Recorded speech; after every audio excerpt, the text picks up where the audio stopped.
Hemingway is a macho man. That is the public persona that he presents, a man's man. But in my own research, I found that Hemingway is a lyrical poet.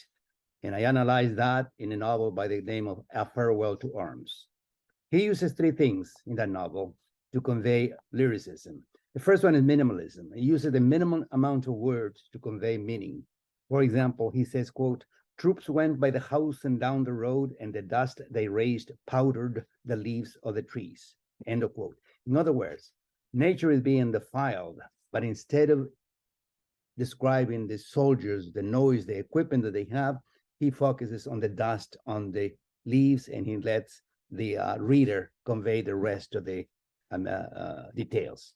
The second example that I use there is an ambulance. Henry is lying down at the bottom of the ambulance. He's bleeding, wounded, and there's another man on top of him who's also wounded, and he also begins to bleed, and the drops from the top drip down to Henry, and he's feeling the drops on his chest, on his body.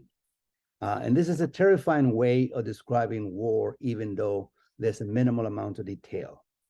The second one is poetry.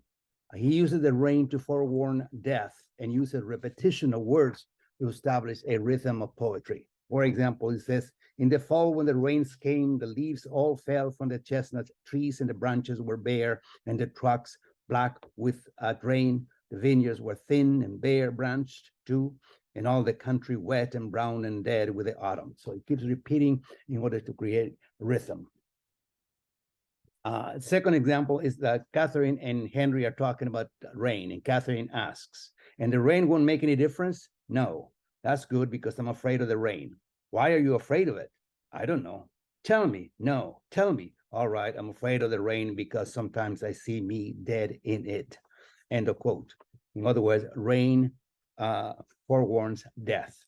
The third thing that he uses is tragedy. There's a constant foreshadowing of tragedy and death in this novel, and Hemingway uses one of the most beautiful passages in literature, which I quote. "If people bring so much courage to this world, the world has to kill them to break them. So of course it kills them. The world breaks everyone, and afterward, many are strong at the broken places. But those that will not break, it kills. It kills the very good and the very gentle and the very brave impartially. If you are none of these, you can be sure it will kill you too, but there will be no special hurry." End of quote.